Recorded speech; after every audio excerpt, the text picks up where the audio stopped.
Hey everyone, my name is Josh and I study blood flow restriction training.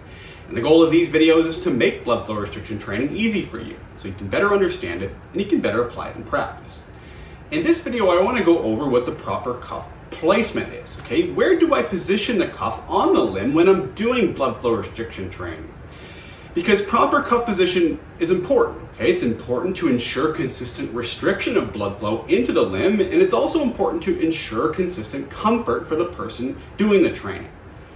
Okay, so the key thing you want to remember when it comes to proper cuff position is that you want to position that cuff as high up on the limb as you can get it. Okay, now what does this look like in the arm?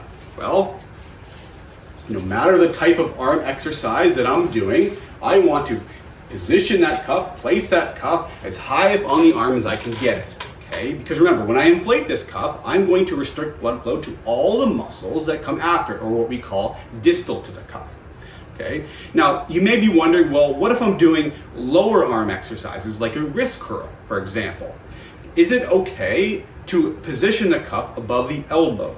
Well, if you position the cuff here and you inflate the cuff, you are likely to restrict blood flow to that lower arm. Okay, but even if you're doing lower arm exercises, it's still recommended that you position the cuff as high up on the arm as you can.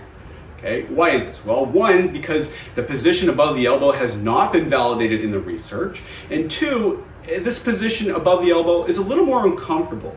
Okay, there's some superficial nerves around the elbow that may be uncomfortable if a cuff is inflated at this position. Okay, now what about the leg? Well, the leg is the same thing. Okay, it's recommended, no matter the type of leg exercise that you're doing, you want to position that cuff as high up on the leg as you can. Because remember, when I inflate this cuff, I'm going to be restricting blood flow to all the muscles that come after it, or that are distal to the cuff. Okay, so no matter if you're doing upper kind of leg thigh exercises or lower leg exercises, you want to make sure that cuff is positioned as high up on the leg as you can. Now, when you're first putting the cuff on, okay, before it's inflated, how tight should it be? Well, when you're first putting that cuff on, you don't want it to be too tight, but you want it to be tight enough that it's not, going to fall off. Okay, so make sure that the cuff's somewhat tight, but just enough that it's not going to fall off. Okay. Now, in my next video, I'm going to go over the different types of cuffs that are available to you. Okay, I'm going to go over the types of cuffs that I recommend and the types of cuffs that I don't recommend.